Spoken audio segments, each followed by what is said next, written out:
Eu quero trazer uma palavra a vocês. Eu sou pastor de igreja, eu não sou pastor itinerante. Então já foi muito tempo assim de falar, eu vou pregar para voltar. Eu vou pregar para impressionar. Eu sempre quando prego eu falo, meu Deus, se eu tivesse sentado aí, eu queria que fosse muito útil o que eu vou ouvir. E eu sei que muitos estão em guerras, batalhas, eu quero ser muito assertivo. Essa é uma das mensagens que eu não ia pregar aqui. Mas enquanto o pastor Mark pregava sobre oportunidade, entender as oportunidades, Deus falou ao meu coração. Eu quero ler com você 1 João, capítulo 2, verso 19, 1 João 2, 19. Essa mensagem ela é um pouco da continuação do que eu preguei hoje pela manhã também. Preguei sobre não ser refém de vitimistas. E hoje eu quero falar com você sobre a importância de ter Deus como a sua fonte. De ter Deus como a única fonte de sustento. Deus como a fonte da sua vida, do seu coração. João vai falar o seguinte, em 1 João 2,19, primeira carta de João 2,19. Eles saíram do nosso meio. Entretanto, não eram nossos. Porque se tivessem sido dos nossos, o que tinha acontecido? Eles teriam permanecido conosco. Todavia, eles se foram para que ficasse manifesto que nenhum deles é dos nossos. Ok? Feche os seus olhos então. Senhor, fala conosco nesta noite. Nós já fomos muito ministrados aqui, fomos abençoados, louvores, uma palavra poderosa, um testemunho incrível da vida do pastor Mac, que nos inspirou a crer nas oportunidades, a preparar o nosso coração. E eu não quero, Senhor, aqui chover no molhado, mas se houver algo ainda, fala conosco, Pai. Derrama sobre nós tua graça, teu amor e tua bondade, em nome de Jesus, amém. João está falando o seguinte: eu sei quem é meu, porque fica. E eu sei quem não é meu, porque vai. É isso que ele está falando.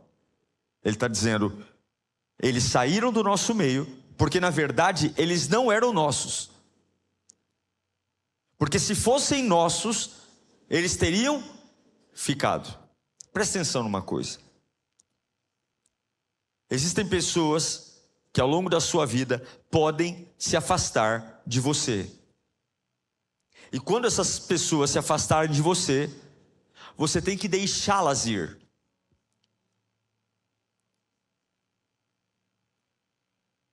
Quando as pessoas se afastarem de você, você precisa aprender a deixá-las ir. Porque Deus não te fez para você ficar implorando para que alguém fique com você. Deus não te criou, não te idealizou para que você implore para que alguém te ame, para que alguém te dê companhia. Deus não te projetou para que você fique levantando as mãos com pires, implorando para que se preocupem com você. Não, para que se apegue a você, para que te deem carinho, para que te dê atenção. Escute o que eu estou falando aqui, baseado na Bíblia.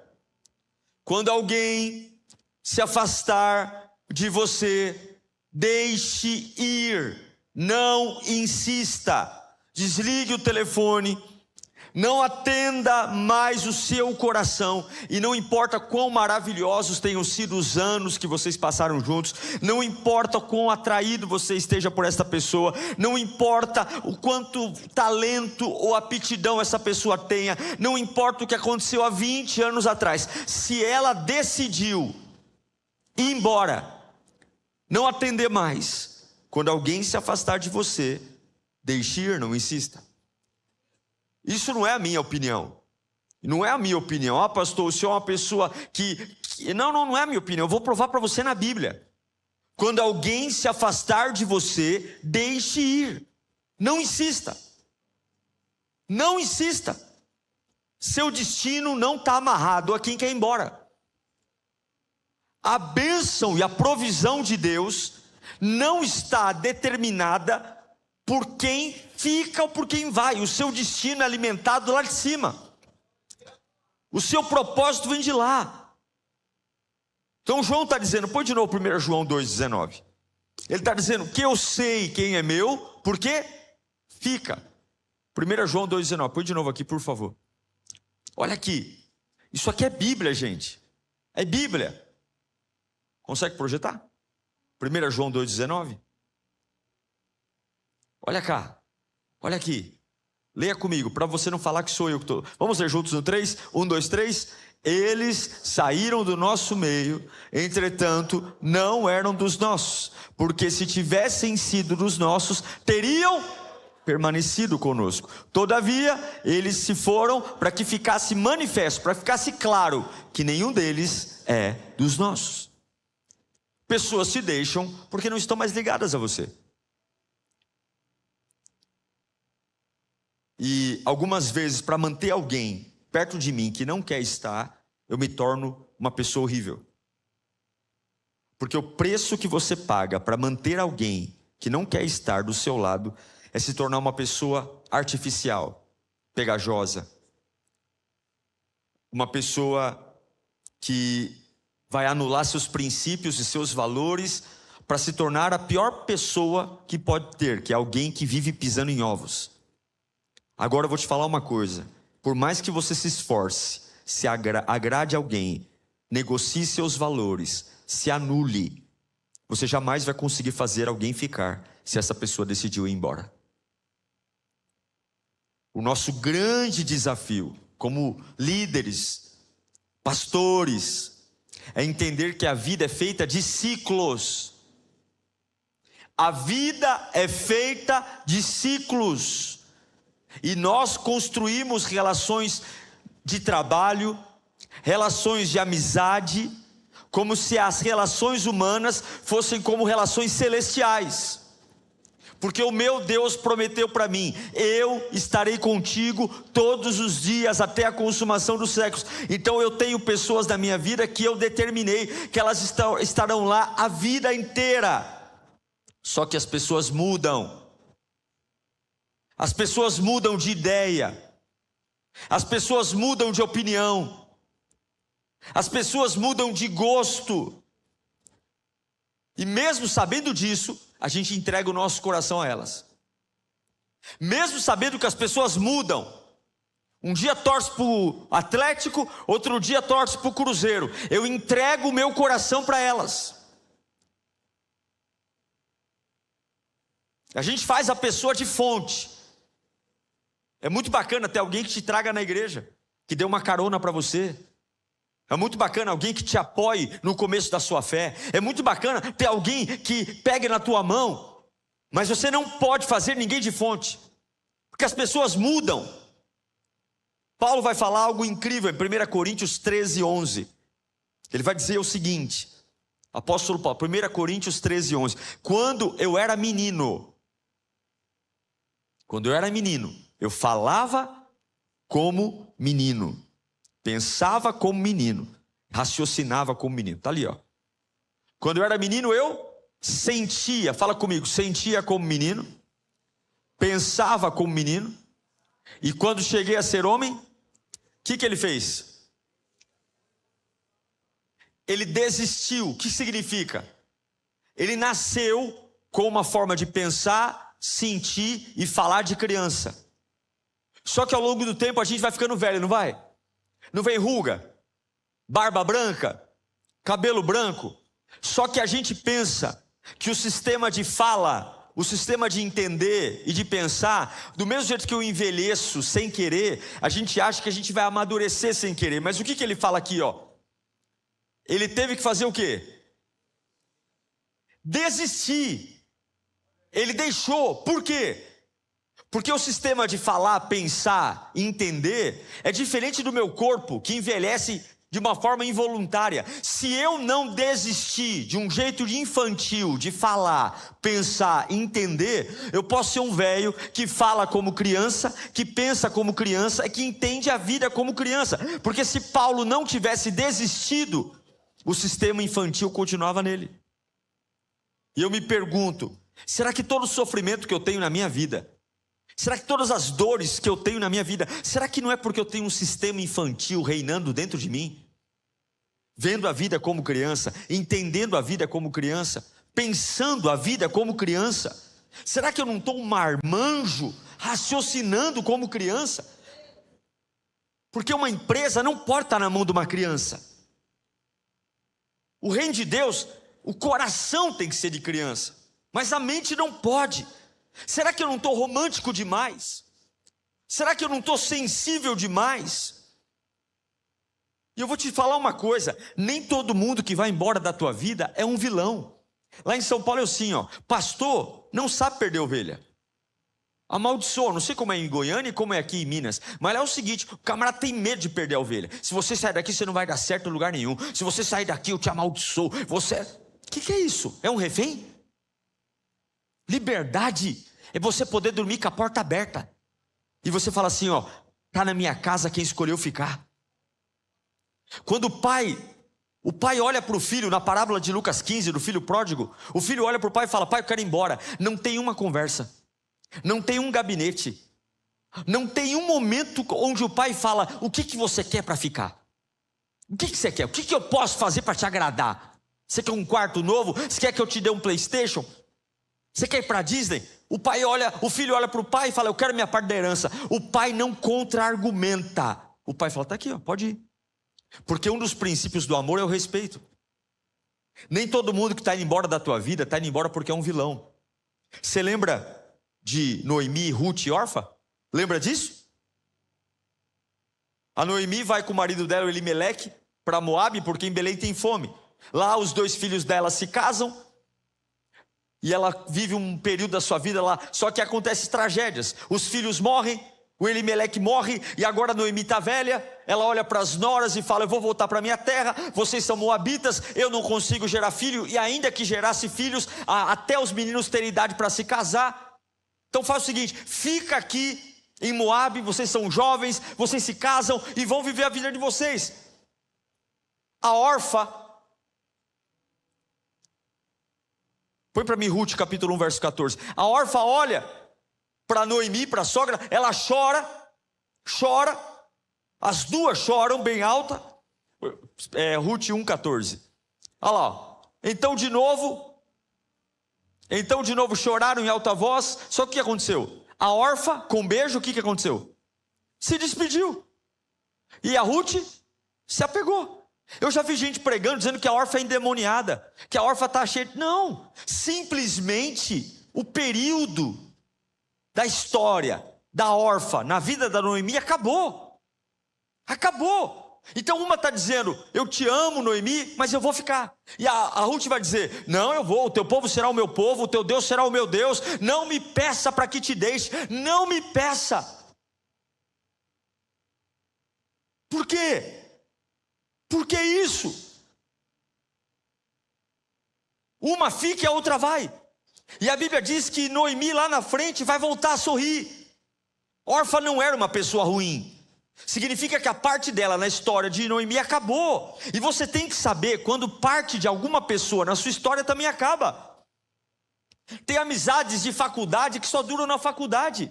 E a gente está lá em crise, a gente quer forçar uma amizade. Eu já tentei me reencontrar com amigos meus de faculdade que eram incríveis, amigos que eram meus amigões mesmo. Mas o ponto de intersecção era a faculdade. Já marcamos almoço, já saímos para ir no cinema juntos, mas não tem liga, não dá liga.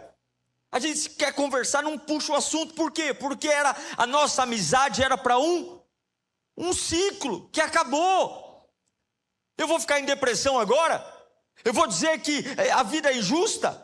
Não, porque tem pessoas que são para a minha vida por um período. Elas vêm, cumprem o papel delas e vão. É claro que eu não estou falando de casamento aqui. Casamento é eterno. Mas estou falando das relações pessoais.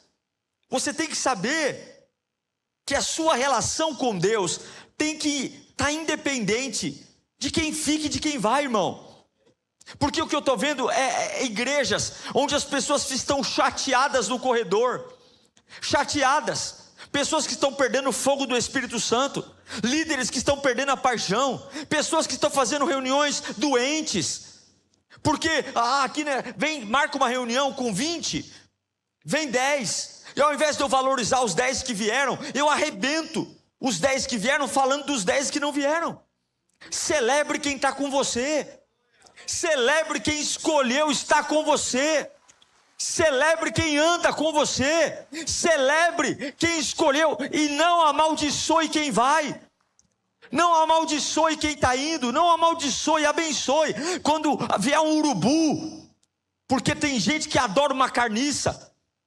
Quando vier um urubu querendo abrir cova e falando, tá vendo aquele camarada, ele é um sem vergonha porque ele te abandonou. Não, ele não é um sem vergonha não, simplesmente a história dele, na minha história, acabou. Ele cumpriu a parte dele, que ele seja feliz, que ele seja uma bênção. Porque pessoas felizes não amaldiçoam, pessoas felizes abençoam.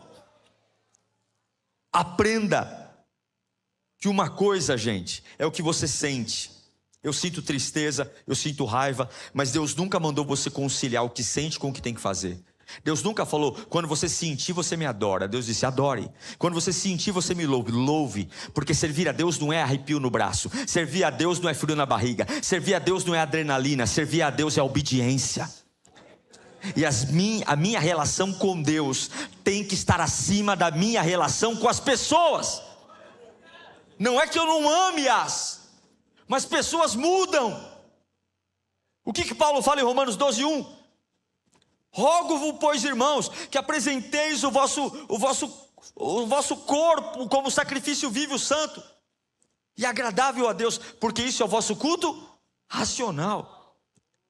Olha, eu vou num cemitério e pergunto para a viúva, quanto que é 1 mais 1? O que ela vai dizer para mim? Quanto que é 1 mais 1, pelo amor de Deus? Do lado do caixão do marido dela. Aí eu vou na maternidade e pergunto para um pai que acabou de ter um filho nascido, quanto que é 1 mais 1? Quanto que é? Porque 1 mais 1, 2, isso é a razão, é o resultado. O meu sentimento tá num cemitério e tá na maternidade não muda o fato que 1 mais 1, 2. Deus é bom. Isso não é um sentimento, isso é um fato. Deus é fiel. Isso não é um sentimento, isso é um fato. Deus é o meu companheiro, isso não é um sentimento, isso é um fato. Então se eu estou num cemitério, alguém pergunta para mim, Deus é bom? É. Se eu estou na maternidade? É. Se eu estou com a turma cheia e um monte de puxa-saco me bajulando, Deus é bom? É. Mas se veio o traidor e apunhalou eu pelas costas, Deus é bom? É. Então por que tu desanima? Então por que é? Então por que tu fica marcando o gabinete? Olha, em Lucas 15, tem 3 parábolas, as 3 parábolas famosas das perdas. Eu vou falar rapidinho aqui. 3 perdas. Jesus está ensinando a gente a lidar com a pessoa. Parábola da ovelha perdida, sim ou não? Sim. Dracma perdida e filho perdido. Ovelha perdida, a gente canta, não canta essa música? Oh, impressionante, infinito, ousado amor de Deus. A gente chora com essa música, não é? Só que a Bíblia diz que o pastor deixou 99 ovelhas no aprisco para buscar o quê? Uma o quê? Mas o quê? Uma ovelha. Uma ovelha perdida. Uma ovelha que tem o mesmo cheiro de quem está no aprisco, a mesma lã de quem está no aprisco, a mesma característica, porque você sabe que a ovelha não tem presa e a ovelha não tem garra. Ele não deixa 99 no aprisco para buscar uma jamanta, para buscar uma cobra. Ele não deixa 99 no aprisco para buscar um rebelde, uma serpente. Ele deixa 99 no aprisco para buscar o quê? Que tem as mesmas características de quem está no aprisco, só que ela não consegue, mas ela é o quê? Ela é ovelha. Ela está chorando para voltar, ela não consegue, ela está no hospital, ela não tem dinheiro, ela não está em casa dizendo, eu vou faltar para ver se o pastor percebe a minha falta. Olha, eu fui para aquela reunião com o pastor Jorge, ele falou os negócios que eu não concordei, quero ver se a igreja Getsemane fica sem mim. Não é essa que o pastor vai atrás, porque isso aí não é ovelha, isso é bode. Ele deixa 99 no aprisco para buscar uma ovelha. Não é a primeira perda? Sim ou não? E aí a Bíblia diz que quando ele pega essa ovelha, ele traz ela para o aprisco e a festa. Aí ele conta a outra parábola do filho pródigo. O filho pródigo é o camarada que ele decidiu ir embora. O pai ama o filho? Sim ou não? O que o pai faz para o filho voltar para casa? Ele só está esperando no portão, na janela. Qual a atitude? Porque se você decidiu ir para o chiqueiro, ninguém é obrigado a entrar num chiqueiro por sua causa. Assim diz a parábola. O pai dizendo, eu te amo, mas se você foi macho para ir embora, seja macho para voltar. E quando que ele volta? Quando ele caiu em si. E qual é a outra parábola? Não é a dracma perdida? Há um poder no conjunto, não tem? Eu não vou na loja comprar um pé de sapato, eu compro o par. A mulher perdeu o conjunto, ou seja, ela era completa, e agora ela está se sentindo incompleta. O que ela faz? Ela marca gabinete? O que ela faz? A Bíblia diz que ela fecha a porta, porque tem duas coisas que fazem você perder o prazer do Espírito Santo: pecado.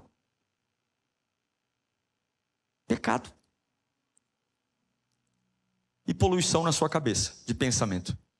Ela arrasta os móveis. Quem está ajudando ela? Ela está dentro da casa. Quem está ajudando ela? A Bíblia diz que ela está sozinha ali, varrendo, limpando. Ela acende a lâmpada, palavra. E aí quando ela acha o que perdeu, aí sim ela abre a porta e chama todo mundo para entrar. O que a gente faz? Está na igreja? Isso acontece muito. Não sei aqui em BH e em Goiânia, mas São Paulo tem.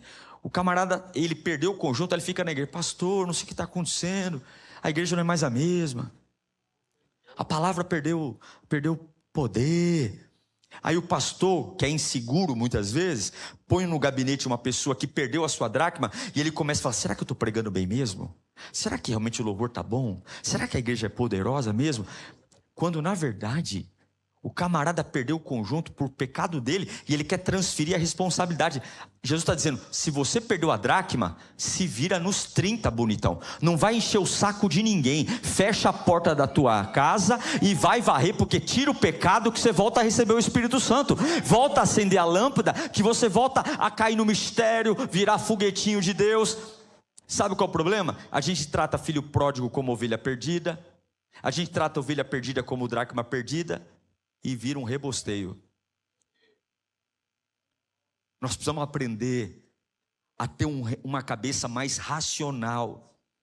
Escuta aqui, eu amo pessoas, mas ao longo da minha vida eu já fui traído. Eu me lembro uma vez, eu tinha um ministério de louvor, era novo, pastor novo é besta, eu era muito besta. Eu chegou uma família inteira, pastor Jorge, pastor Mac, músicos, e eu falei, eu era tecladista, mas um tecladista bem meia boca. Chegou lá, e aí vamos tocar, e eu olhando para o talento deles, não para o coração. Opa, Deus mandou vocês para cá, toque, o púlpito é de vocês. E tocavam muito. Só que tudo que você não combina antes, você vai pagar um preço depois. Eu aprendi, eu ensinei o sim, não ensinei o não. Quando eu fui falar não, batata, não, nós não vamos aceitar. E eles achavam o quê? Que eles me tinham nas mãos. Porque assim, nós somos o louvor da igreja. Foi aí que nasceu o meu livro Deixe Ir, Não Insista. Foi aí que nasceu essa palavra. Porque eles olharam para mim e falaram assim: ó, essa igreja não sobrevive sem nós. Eu era pastor em Novo, 1 ano de pastorado, 23 anos. Eles levaram o nosso culto lá para cima. E eu fiquei com medo de perdê-los. Medo porque a igreja era pequena e eles eram uma família grande. Medo porque os filhos deles eram amigos dos filhos dos outros. Medo porque o que eles vão falar nos bastidores, o que eles vão falar de mim. E eu fiquei empurrando com a barriga. E quanto mais eu empurrava com a barriga, mais eu os alimentava. E um dia o Espírito Santo falou para mim o seguinte: se você for um frouxo, você larga a mão do cajado. Porque eu nunca chamei frouxo para minha obra. Teu sustento vem daqui, não vem de pessoas. Chamei eles para uma reunião difícil, porque o que destrói uma igreja não é reunião difícil, é o silêncio. Quer acabar com o teu ministério? Fica fugindo da conversa difícil. Nós não podemos ter medo da conversa difícil. O que mata é quando a gente sabe que tem um problema e fica em silêncio, fugindo. Não, mês que vem nada, senta e conversa. Senta e conversa.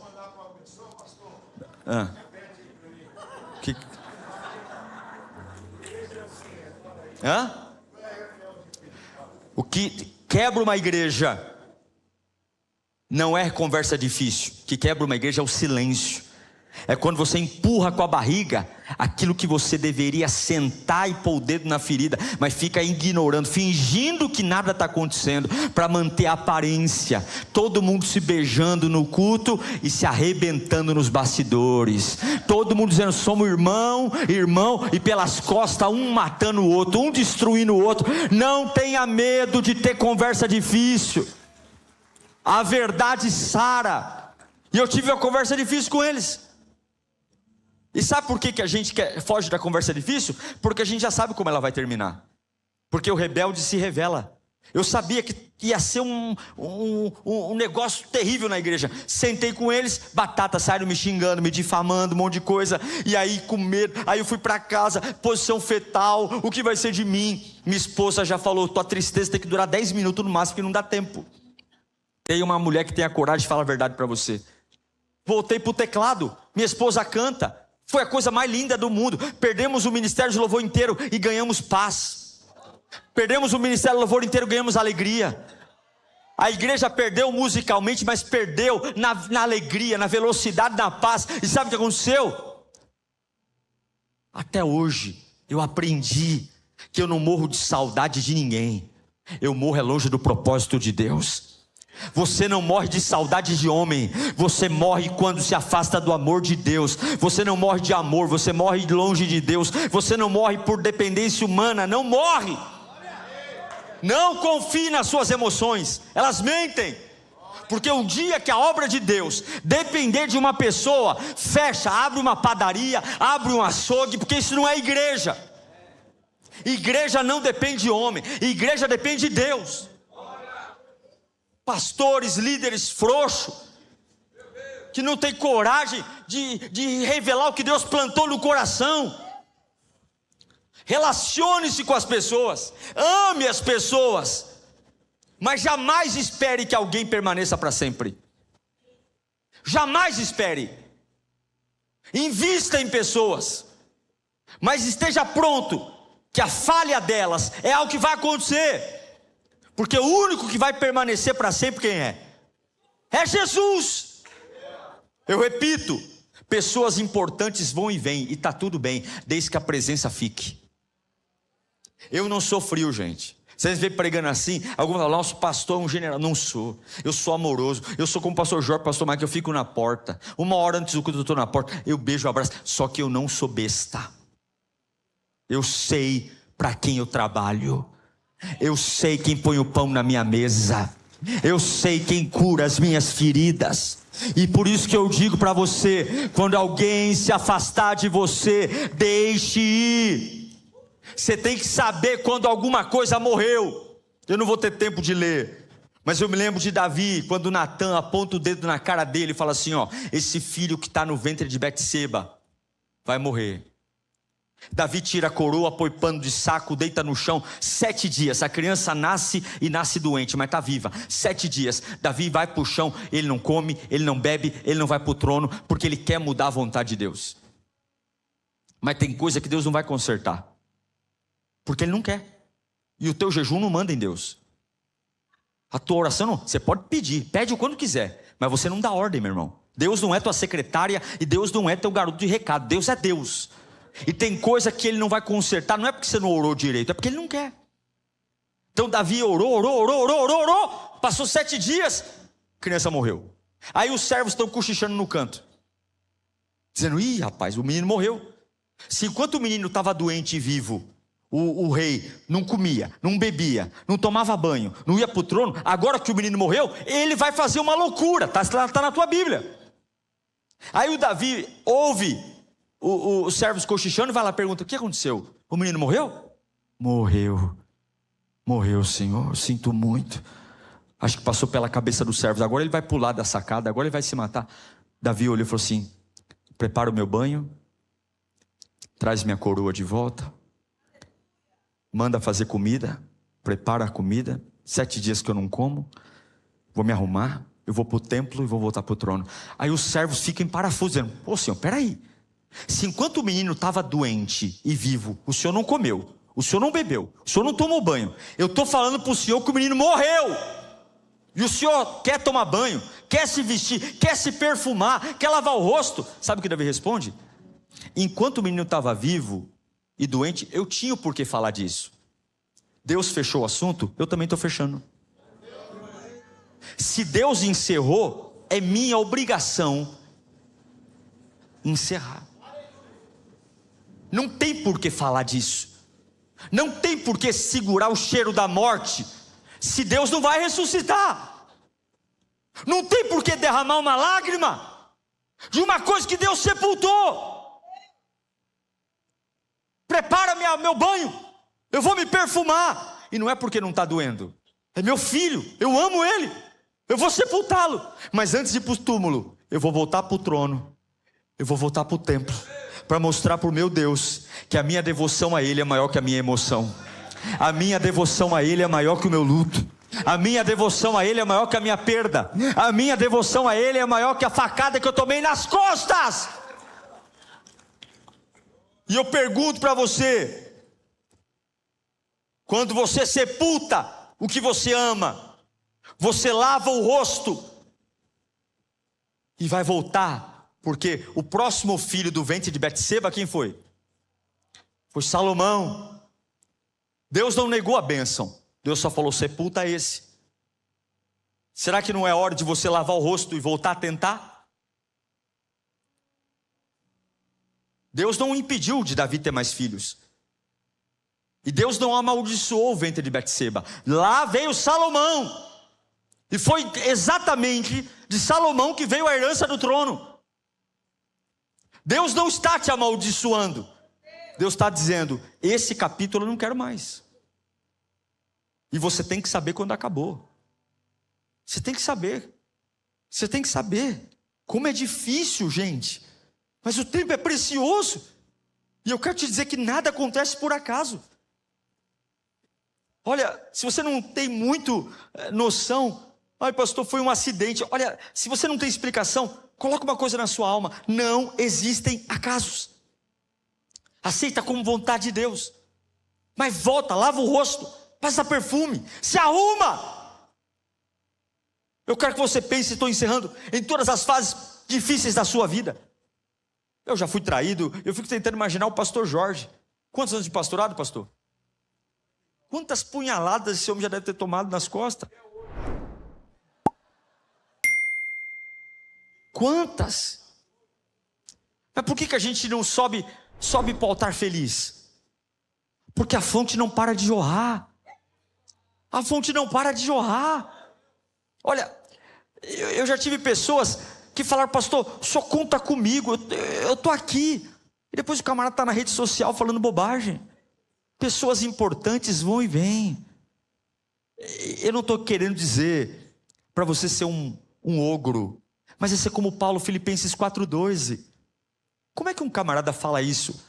O livro mais feliz da Bíblia é o livro de Filipenses, escrito numa prisão. E o livro mais melancólico é o Eclesiastes, escrito num palácio. Olha o que Paulo fala em Filipenses 4,12, por favor. Olha aqui. Tanto sei estar o quê? O que é ser humilhado? É ouvir coisa bonita?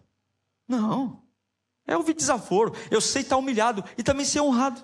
E de tudo, em todas as circunstâncias, já tenho experiência, tanto na fartura como na fome, assim na abundância como na escassez. O que Paulo está falando? Eu aprendi a viver. Não tem acaso. Esse xingamento aí vai virar vitamina. Olha, você tem que ser irritantemente indestrutível. O diabo tem que falar assim: ó, hoje eu arrebento ele, eu arrebento ele. Aí você deita para dormir, o Espírito Santo te renova e você levanta novinho.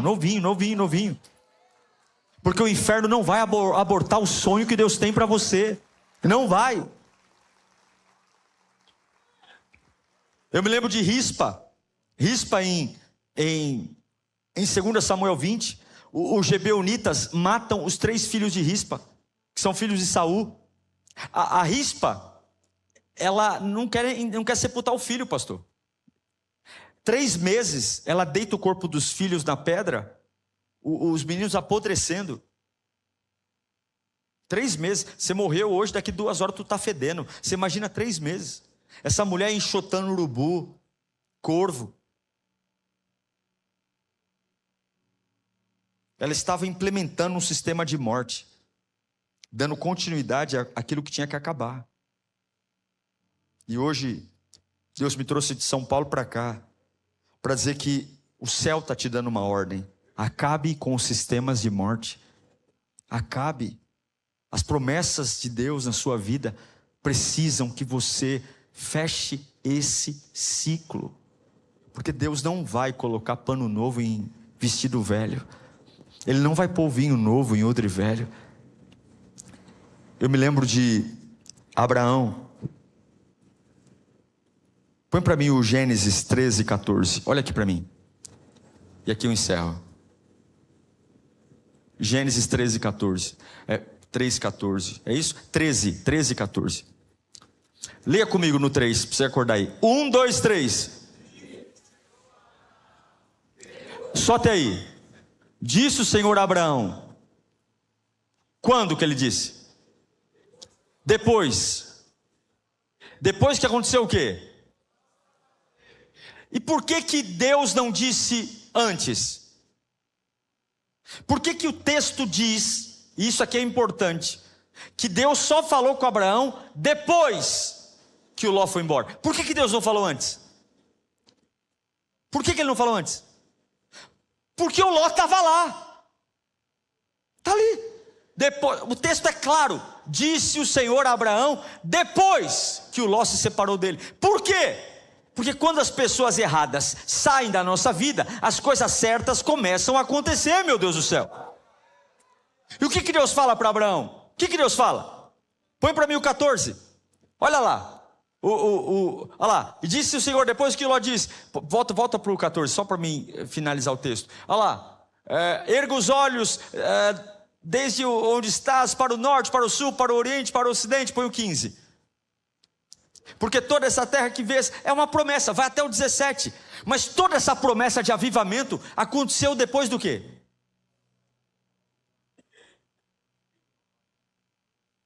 Quantos Lós tem na sua vida? Olha, tem gente, eu vou dizer a minha experiência, eu tive 2 amigos que começaram comigo. 2 amigos. Até hoje, viu, pastor? Não sei se aconteceu com você e com o Mac isso. Eu estava contando para ele. Tem 2 amigos que começaram comigo.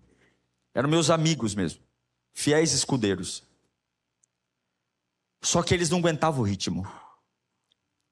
Porque quando Deus dá um sonho para o sonhador vai. Mas tem gente que não entende o que Deus colocou na nossa vida. E ao longo do tempo, eu tinha que fazer uma escolha.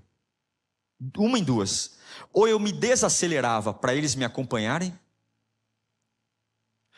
ou eu tinha que deixá-los para trás. Não porque eu não os amava, mas porque eles não conseguiam acompanhar. E durante muito tempo, eu os carregava. E como é que eu os carregava? Eu ficava animando eles. Olha, você é uma bênção, você é importante. Mas chegou uma época que eu não tinha tempo para ficar energizando eles. Ou eles tinham que andar por si mesmos, ou eu tinha que sabotar o que Deus tinha para mim. O que eu fiz? Eu fui. Até hoje eles me culpam. Eles acham que eu abandonei eles. Eles falam que eu não os amava. Mas eu percebi que eles seriam Lós da minha vida. Porque se eu tivesse que carregá-los, e eles não corressem, talvez eu não estaria aqui hoje. Eu sei que isso é um pouco difícil, porque nós brasileiros somos muito românticos, melancólicos. A gente gosta muito de bolo e guaraná. Mas o mais importante não é o bolo e guaraná. Em Gênesis 11, quando Deus foi parar a Torre de Babel, e Deus falou, eu tenho que parar esse projeto, porque senão eles vão construir essa torre. Deus não tocou na comunhão. A gente ora tanto para a comunhão, não é? Deus falou assim, ninguém vai poder impedir parar o que eles querem fazer. Eles são um só povo e falam a mesma língua. O que eles quiserem, eles conseguem. Eles são poderosos, porque eles falam a mesma língua e são um só povo. E quando Deus quis parar o projeto, Deus não tocou na unidade, Deus tocou na comunicação. Eles continuaram querendo a mesma coisa, eles continuaram pensando a mesma coisa, só que um falava xananana, o outro falava hananana. Porque se não tem a mesma linguagem, você pode querer a mesma coisa, você não chega a lugar nenhum. Tem gente que não te abençoa, não é porque não te ama, é porque não está falando a sua língua. Você quer prosperar, o cara não quer. Você quer estar cheio do Espírito Santo e o cara não quer. Você quer a unção de Deus, você quer romper teu ministério e o camarada é uma roda presa, meu. Você está ali se animando e o cara é um limão azedo. Você gasta uma energia enorme, a tarde inteira, vamos comigo. Aí quando você termina de falar, o cara olha para você e fala assim, eu não consigo acreditar, Aí você está exausto de tanto motivar, não, amanhã eu volto. Quando é que você vai se ligar que essa pessoa não quer? Eu encerro dizendo uma metáfora que eu uso há muitos anos. Por que esse microfone está na minha mão? Por que ele está na minha mão? Porque eu estou segurando o microfone, não é? Não estou segurando ele? Se eu abrir a minha mão, o que vai acontecer com esse microfone? Ele vai cair. Agora, se eu abrir a minha mão e ele não cair, eu com a mão aberta e ele ficar grudado aqui na minha mão, qual é o nome que você dá para isso? Eu chamaria de milagre. Se eu abrir a minha mão e ele não cair, é um milagre. Então só tenha na sua vida quem for um milagre. Só tenha na sua vida quem fica quando você está com a mão aberta.